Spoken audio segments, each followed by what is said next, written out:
స్వచ్ఛమైన మానేపల్లి బంగారమే. తరతరాలుగా తరగని స్వర్ణ బంధాలు మన మానేపల్లి జ్యువెలర్స్. ఇక హోంమంత్రి గారు ఉన్నారు.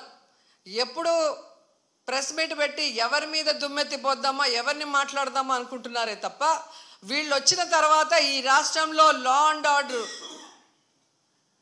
ఎలా దిగజారిపోయింది, మహిళల మీద ఎలా అఘాయిత్యాలు అవుతున్నాయి, ఏ విధంగా మనుషులు చనిపోతున్నారు తోపులాట్లో పోలీసుల నిర్లక్ష్యం వల్ల, వీళ్ళకి కంట్రోల్ లేదనేది స్పష్టంగా అర్థమవుతుంది.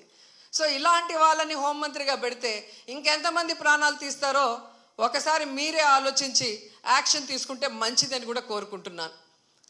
అండ్ మనకొక సనాతన యోధుడు తిరుపతిలో ఆయన డిక్లేర్ చేసుకున్నాడు, నేను సనాతన యోధుణ్ణి, హిందువుల పక్కన నిలబడుతున్నా, హిందువులకు ఏదైనా జరిగితే నేను ఊరుకోను అన్నావు. అదే తిరుపతిలో ఈరోజు 6 మందిని మీ కూటమి ప్రభుత్వం చంపేసింది. దీనికి మీరు ఏం ప్రాయశ్చిత్తం చేస్తారు? చంద్రబాబు నాయుడుతో రాజీనామా చేయిస్తారా? మీరు బాధ్యత తీసుకొని రాజీనామా చేస్తారా? లేదా టీటీడీ చైర్మన్తో రాజీనామా చేయిస్తారా? హోంమంత్రితో రాజీనామా చేయిస్తారా? లేదా అందరూ కలిసి కట్టకట్టుకొని రాజీనామా చేస్తారా? మీ అందరి ఫెయిల్యూరే కదా ఇది. నిజమైన సనాతన యోధుడివైతే ఇప్పుడు రా, వచ్చి మీ ప్రభుత్వంలో ఎవరెవరి నిర్లక్ష్యం వల్ల ఇది జరిగిందో వారందరి మీద క్రిమినల్ కేసులు పెట్టించుకోండి. అంతేగాని ప్రమాదవశాత్తు జరిగిందని 194 BNSS పెట్టేసి చేతులు దులిపేసుకోవాలంటే మాత్రం వదిలే ప్రసక్తే లేదు అని కూడా ఈ సందర్భంగా తెలియజేసుకుంటున్నా.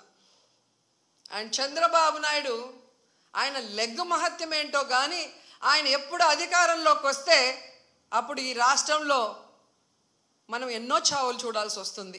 గతంలో గోదావరి పుష్కరాలు ఈయన పబ్లిసిటీ పిచ్చి వల్ల ఇలాగే గేట్లు తెరిచి జనాలు తోసుకొని ఒకరి మీద ఒకరు పడి 29 మంది చనిపోయారు. మొన్న ముఖ్యమంత్రి అయిన వెంటనే ఈయన నిర్లక్ష్యం వల్ల, ఈయన వైఫల్యం వల్ల దాదాపుగా విజయవాడ వరదల్లో 60 మందికి పైగా చనిపోయారు. మళ్ళీ ఈరోజు చిత్తూరు జిల్లా కుప్పంలో ఉండగానే 6, 7, 8 ఉండి పోలీసులందరినీ తిప్పుకొని ప్రజల్ని గాలికి వదిలేశారు. మానిటరింగ్ లేదు.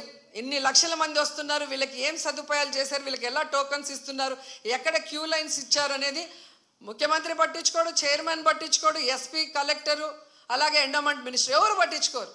బాగా జరిగితేమో మా గొప్పతనం 30 years ఇండస్ట్రీ, 40 years ఇండస్ట్రీ అని గొప్పలు చెప్పుకుంటారు. లేదు అంటే గత ప్రభుత్వ వైఫల్యం లేదా అఫీషియల్స్ వైఫల్యం అని ఎప్పుడు ఎవరో ఒకరి మీద దుమ్మెత్తి తప్పించుకోవాలన్న ప్రయత్నం చేస్తున్నారు. ఇది సీరియస్గా తీసుకోవాల్సిన ఇష్యూ.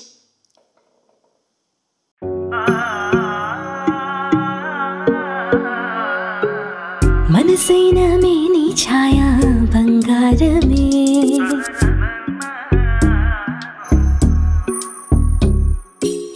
సొగసైన మేలి మాయా బంగారమే,